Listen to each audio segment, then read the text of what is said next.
Helmet પહેરીને કેમ નાચે છે? જાડિયાથી પાતળા થવાનો 5મો દિવસ. આજે તો બરાબરનું લેટ થઈ ગયું છે ને ફટાફટ કોફી પીધી ડેપ્પા જેવું કેળું ખાઈને ફટાફટ જીમની અંદર ભાગી ગયા. જીમમાં પહોંચી ગયા અને બધા મસ્ત વર્કઆઉટ કરી રહ્યા હતા. આપણે આજે ટાટિયા તોડ એક્સરસાઇઝ હતી એટલે ટાટિયા તોડ્યા અને મસ્ત વન સ્કૂપ વે લીધું. અને ઘરે પહોંચીને જોયું તો મમ્મીએ કોઈક હેલ્ધી રોટલી યુટ્યુબ ઉપરથી જોઈને બનાવી હતી. એકદમ ચીકણી માટી જેવી ના જોઈને મારી બેન જે હસતી હતી. અને પછી મેં ઓટ શેક બનાવવાની બગડી ગયો, દૂધ ઓછું પડ્યું એટલે.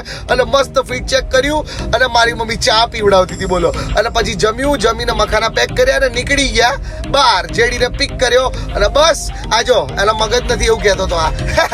અને પછી કોલ્ડ બ્રૂ મંગાવ્યું, બેઠા દાદા જોડે વાત કરી, કોન્ટેન્ટ ડિસ્કસ કર્યા, કોન્ટેન્ટ શૂટ કર્યા. આ ભૈયા મને ગ્રીન ટી પીવડાવી, લવ યુ યાર. પછી મેં મારા દોસ્ત જેડીને ડ્રોપ કર્યો. હું પહોંચ્યો ઘેર ને જોયું તો જીજુ ભાણાને રમાડતા હતા. મેં ખાધી ઓરેન્જ અને મસ્ત કોબીજ પેક કરી કેમ કે મારે એક પાર્ટીમાં જવાનું હતું.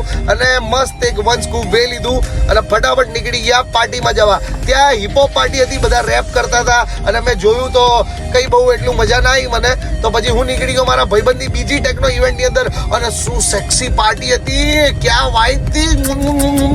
આજો મારી રાઈડર દોસ્ત બહુ મસ્ત નાચતી હતી. અને પછી બસ અમે લોકો નીકળી ગયા અને ત્યાંથી મેં ગાડીમાં જ કોબીજ ખાધી અને વન સ્કૂપ વે લીધું અને આ જ રીતે દિવસ પતાયો. એ ફોલો કરો લ્યા.